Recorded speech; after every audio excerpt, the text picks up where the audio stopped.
Hello students of class 12 তড়িৎ বিভব অধ্যায়ের এটা হচ্ছে লাস্ট ভিডিও, কারণ আমরা তড়িৎ বিভবের সেট 2 প্রথম 8টা অঙ্ক আমরা আগের ভিডিওতে আলোচনা করেছি এবং মোট 16টা অঙ্ক ছিল, তার 8টা হয়েছে, বাকি 8টা আমরা এই ভিডিওতে আলোচনা করব।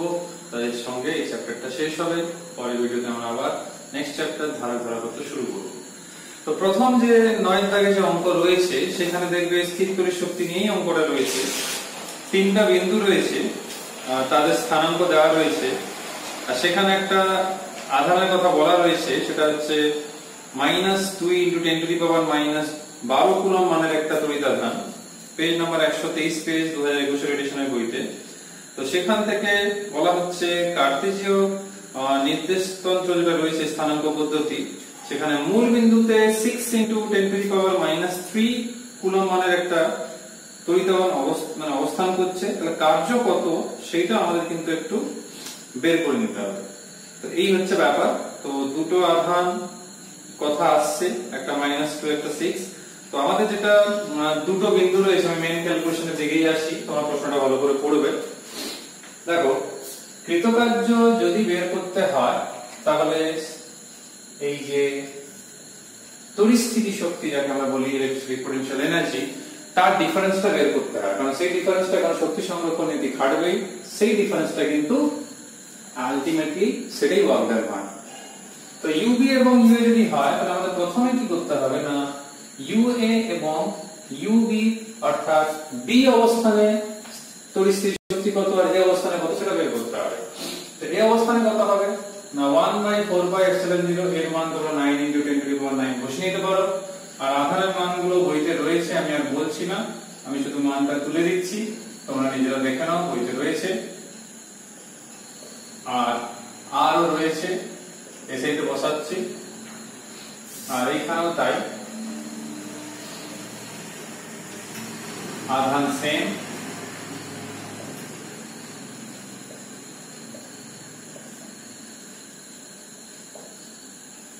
এই মানটা এই এক্সপ্রেশনে যখন তোমরা বসাবে তখন এইরকম একটা ভ্যালু আসছে। তো সেইখান থেকে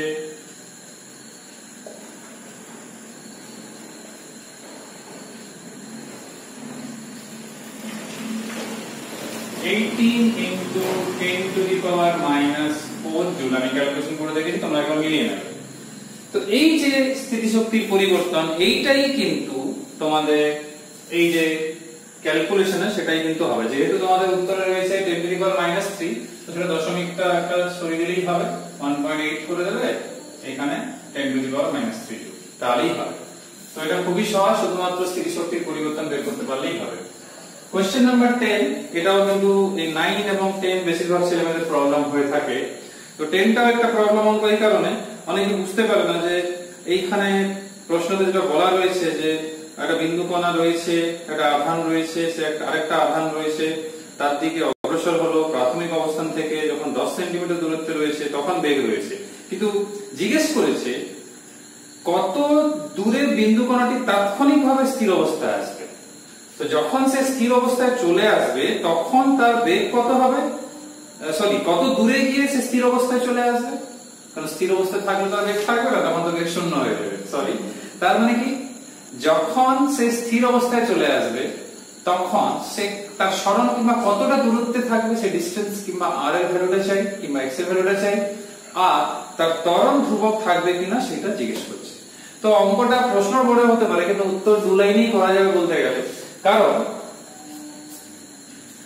যদি আমি ধরি যে আর দূরত্বে, যদি আমরা এরকম ধরি যে আর দূরত্বে কণাটি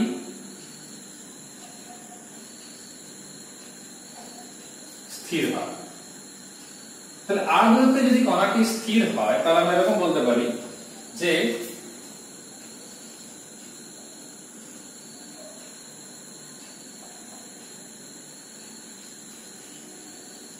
আর দূরত্বে কণার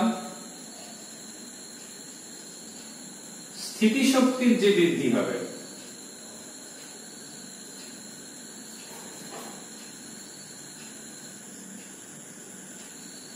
সমান কি হবে, যে পরিমাণ স্থিতিশক্তি বৃদ্ধি হবে সেই পরিমাণ গতিশক্তি হ্রাস হবে। তো সমান হবে গতিশক্তির হ্রাস। তার মানে এইখানে দাঁড়াচ্ছে এরকম, আর এইখানে হচ্ছে গতিশক্তির হ্রাস যে পরিমাণটা হচ্ছে। তো এইখান থেকে আমরা খুব সহজে কিন্তু বের করে নিতে পারবো। শুধুমাত্র দেখো Q1 Q2 এর মান রয়েছে অঙ্কে 5 × 10⁹ আর 10⁻, এখানে বেরবে 5 × 10⁻, অঙ্কতে দেখো তোমরা 9, আরেকটা রয়েছে 10⁻⁻8 কুলম্ব। ভি তো এমনিও তোমাদের রয়েছে কত না 50 মিটার/সেকেন্ড। তো এসআইটাই রয়েছে। আর থাকলো আর তো বের করব, এম সম্ভবত রয়েছে 40 মিলিগ্রাম, অর্থাৎ 40 × 10⁻³ গ্রাম। তো 10⁻³ বলতে হবে না, আমাদেরকে কেজিতে লিখতে হবে। তো আরেকটা 10⁻³ দিয়ে গুণ হবে। তো এখান থেকে এটাও পেয়ে গেলাম। তো এইখান থেকে আমরা সহজে বের করে নেব। আর বের করব, আমি আর পেয়েছি কত 4.68 10⁻² মিটার। যেহেতু সেন্টিমিটারের উত্তর আছে ওই জন্য সেন্টিমিটারে লিখছি। জাস্ট ভ্যালুটা এখানে পুট করবে, এখান থেকে 8টা বের করবে, 8টাকে বাম দিকে রেখে বাকিদেরকে ডান দিকে করবে। এবার আসা যাক কোশ্চেন নাম্বার 11 এর দিকে। তো কোশ্চেন নাম্বার 11 যেটা রয়েছে, তো একদমই সহজ প্রশ্ন, কারণ হচ্ছে বিভবের মান দেওয়া রয়েছে। এখান থেকে বিভবের অঙ্কগুলো শুরু, ওই জন্য আমরা তাড়াতাড়ি অঙ্কগুলো করে দিতে পারবো। পরীক্ষা তো এই টাইপের প্রশ্নগুলো আসে, আর খুব তাড়াতাড়ি শুধুমাত্র কলমবিদ্যার জ্ঞান থাকলেই হবে। তো v = 3x + 2y²। তো এখানে v ভোল্টে, xy মিটারে রয়েছে। 3,1 বিন্দুতে এই তড়িৎ ক্ষেত্র প্রাবল্যে মান জিজ্ঞেস করেছে। তো এখানে যা দেখতে পাচ্ছি তড়িৎ ক্ষেত্র প্রাবল্য কত হবে সেটা জিজ্ঞেস করেছে এসআই তে। তো আমরা জানি E = কি হয় না, E যেটা হয় সেটা হচ্ছে I cap dV/dx। আমরা ডেল দিয়ে লিখতে পারি, যেহেতু পার্শিয়াল ডিফারেন্সিয়েশন, না লিখলেও হবে। এগুলো প্রত্যেকটার পাশে একটা মাইনাস লিখতে হবে, এগুলো প্রত্যেকটা একটা মাইনাস হবে, কারণ নেগেটিভ গ্রেডিয়েন্ট হয়ে থাকে। এবার প্রশ্ন হচ্ছে প্রত্যেকটার মান আমাদের চাই, তাহলে -I cap dV/dx এখান থেকে কত আসবে না, এখান থেকে আসবে 3, এখান থেকে কত আসবে না 4y/j cap, আর এখান থেকে 0। তার মানে এরকম আসছে।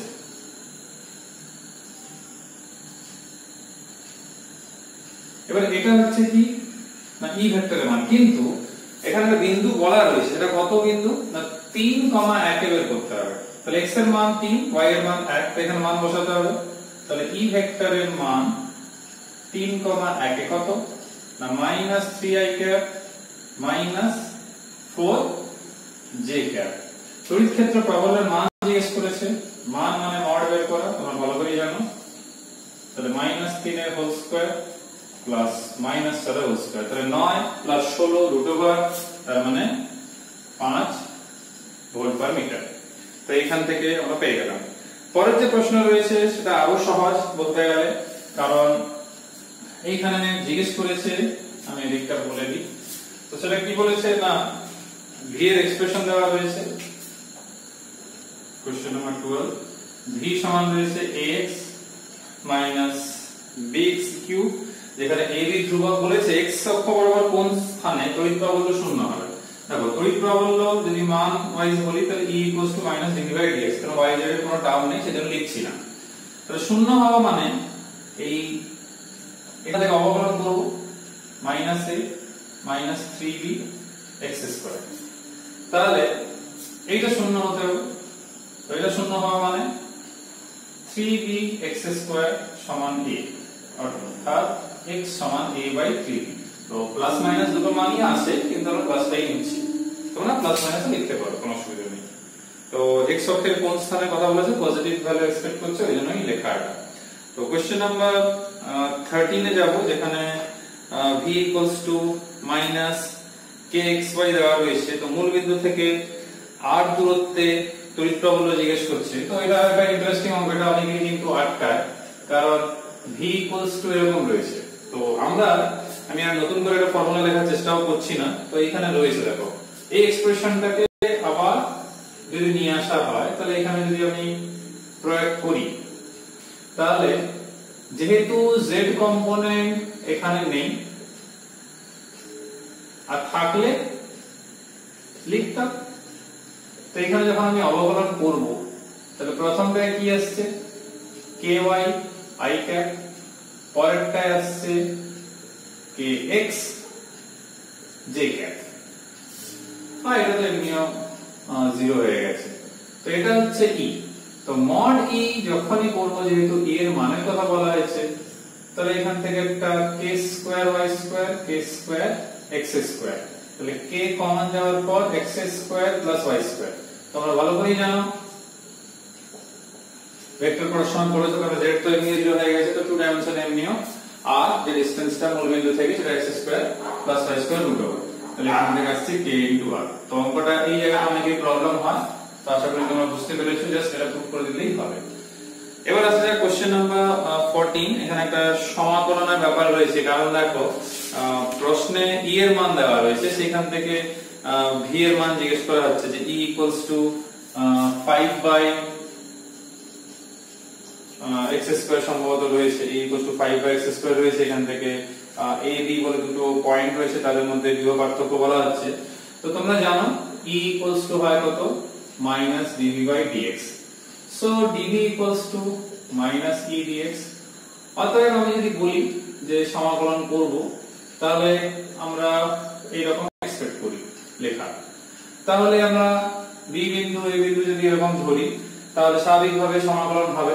তো b বিন্দুর যে স্থানাঙ্ক, সেটা যেটা ভ্যালুটা রয়েছে, সেটা লোয়ার লিমিট, সেটা হচ্ছে 2, আর এরটা হচ্ছে 1। কারণ প্রশ্নে দেখো বলা রয়েছে 1 মিটার এবং 2 মিটার। স্বাভাবিক 1 মিটারের ক্ষেত্রে যেটা হবে সেই ভ্যালুটা, সেটা হচ্ছে বেশি ভ্যালু হবে। তো এবারে আমরা এখান থেকে লিখতে পারি কি, সমাকলনের পর va মাইনাস dv। তো e এর মান কত না 5 by x square, so 5 by x square dx to 1। তো এখানে যখনই সমাকলন করব 5 তো এমনি ধ্রুবক থাকছে, তো এইখান থেকে আমরা যেটা পাচ্ছি একটা মাইনাস পাচ্ছি, সেই মাইনাসটাকে যদি আমরা বাইরে নিয়ে চলে আসি, তো সেখানে আমরা এটা দেখতে পাচ্ছি যে একটা মাইনাস থাকছে, তো একটা মাইনাস মানে একটা প্লাসের ব্যাপারও চলে আসছে। তো এইখানে আমরা সমাকলন করার সময় যেটা আসছে সেটা কি না, -5